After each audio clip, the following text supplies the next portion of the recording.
Bonjour à tous et à toutes, aujourd'hui je vais vous parler de Simone Biles. Simone Ariane Biles Owens est une gymnaste américaine née le 14 mars 1997 à Columbus dans l'Ohio. Concernant son palmarès, en 2016 aux Jeux de Rio de Janeiro, elle remporte une médaille d'or au concours général au saut de cheval et au sol, une médaille de bronze à la poutre et une médaille d'or en équipe. Aux JO de 2020 à Tokyo, elle repart avec une médaille d'argent par équipe ainsi qu'une médaille de bronze à la poutre. Et enfin aux Jeux Olympiques de Paris en 2024, elle remporte 2 titres en concours général et en saut de cheval, ce qui fait d'elle la première américaine mais également la première femme, toutes nations confondues, depuis Vera Saslavska en 1964 et 1968 à accomplir ça. Elle remporte également une médaille d'argent au sol et une médaille d'or en équipe, l'équipe des États-Unis étant d'ailleurs surnommée les Golden Girls. Sans oublier que c'est la deuxième femme de l'histoire à gagner 2 concours généraux olympiques et à remporter au moins 2 titres mondiaux dans cette même catégorie. Pour être honnête avec vous, la liste de ses succès est bien trop longue pour que je vous la liste ici, parce que sinon ma vidéo va durer une demi-heure. Donc je vais juste vous les lister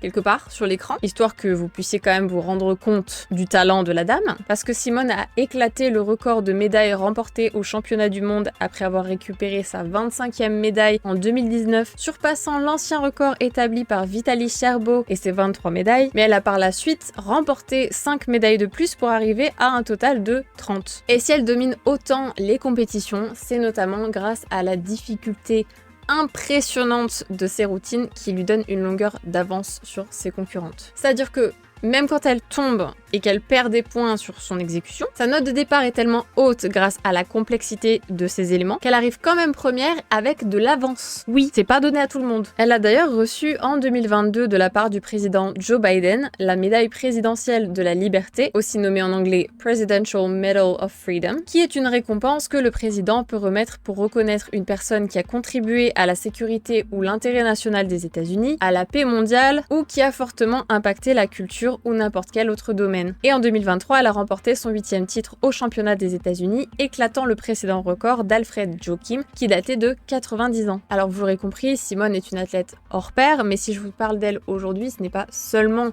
pour vous lister son palmarès incroyable, c'est aussi pour vous parler des difficultés qu'elle a rencontrées dans sa vie et de plusieurs autres choses en lien avec son parcours. Parce qu'en vrai, la carrière de Simone ne lui a pas été servie sur un plateau d'argent. Dans son enfance, elle se retrouve en famille d'accueil, car sa mère est incapable de s'occuper d'elle et de ses 3 autres frères et sœurs. Les enfants de la famille sont ensuite pris en charge en 2000 par le grand-père maternel ainsi que son épouse, et c'est en 2003 que Simone et sa jeune sœur Adria seront adoptés par le couple. Ses 2 autres frères et sœurs seront quant à eux adoptés par la sœur de leur grand-père. C'est d'ailleurs probablement à cause de ça que Simone commence la gym assez tard, à l'âge de 6 ans. Dans un premier temps, comme tous les enfants de son âge, Simone va à l'école, mais elle va très vite se rediriger vers du homeschooling pour pouvoir se focaliser sur son entraînement. Elle commence d'ailleurs sa carrière à l'âge de 14 ans et remporte bien vite des compétitions, et ce dans plusieurs catégories. Elle continue ensuite les compétitions nationales et internationales jusqu'à, comme je l'ai dit, atteindre les Jeux Olympiques en 2016. D'ailleurs, anecdote, elle est accusée de dopage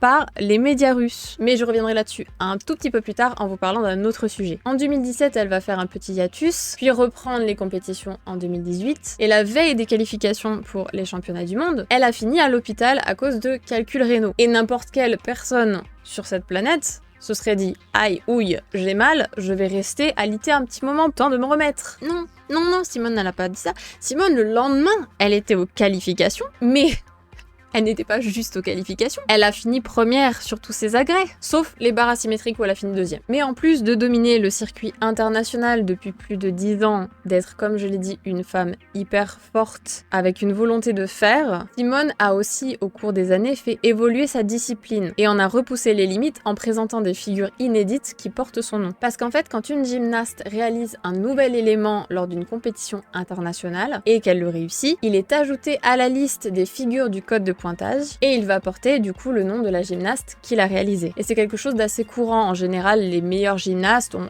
1 ou 2 éléments à leur nom. Bon, et ben Simone, elle en a 5. Oui, vous avez bien entendu.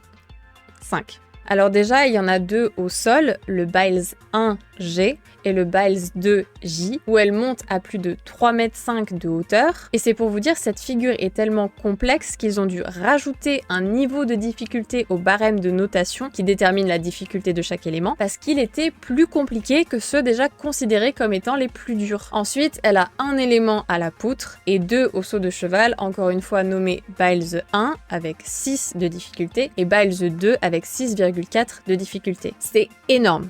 C'est la plus haute difficulté, alors que la majorité des gymnastes font des sauts à 5, et les meilleurs sont généralement à 5,8, 6 points. Donc 6, 6, 4, c'est beaucoup. C'est beaucoup. Dites-vous que les éléments qui portent son nom sont tellement complexes que pour la plupart, elle est la seule à les avoir réalisés en compétition. Donc voilà, la meuf, elle est tellement forte qu'elle a des mouvements qui portent son nom, qu'on a adapté le barème pour elle. Mais il y a autre chose qui la rend inspirante au-delà de sa simple force physique et de son talent, c'est sa force mentale. Parce que rappelez-vous, il y avait les médias russes qui l'avaient accusée de dopage. Et bien en fait, elle a révélé sur Twitter cette année-là que les médicaments qu'elle prenait et que vraisemblablement on l'avait vu prendre, étaient en fait pour soigner son TDAH. Et elle avait évidemment reçu la permission de les prendre. Par la suite, lors des Jeux Olympiques de Tokyo, elle a décidé de se retirer de la compétition malgré les chances de médaille qu'elle représentait et malgré toute la pression qu'elle avait sur les épaules, parce qu'elle souffrait de twisties et que ça pouvait mettre sa sécurité en danger. Can you explain also to people that aren't familiar what is the twisties? Okay, if I had to explain it in gymnastics terms, it still might not make sense, but it's basically like your mind and your body is at a disconnect. Your body is going to try to do something and your mind is going to be like, no, you're not doing this. You're going to open out. You're going to do this. But it's the same as if, like, the best way I could describe it is every day you drive a car.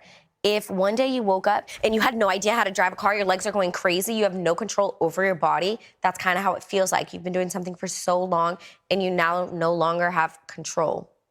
Terrifying. And it's terrifying because we're in a car without any protection.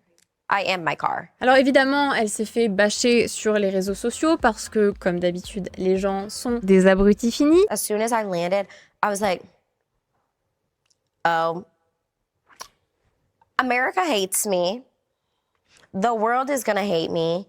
And I can only see what they're saying on Twitter right now. That was my first thought. Mais elle et d'autres athlètes ont profité de cette opportunité pour aborder le sujet de la santé mentale et de son importance. Donc Simone, ce n'est pas juste une athlète talentueuse, c'est aussi une femme avec beaucoup de force et de caractère. Elle ne laisse d'ailleurs pas les rageux et les haters l'atteindre, puisqu'elle n'hésite pas à faire preuve d'une répartie de qualité lorsqu'elle se fait trash talk sur les réseaux. Everybody want to know what I would do if I didn't win. I guess we'll never know.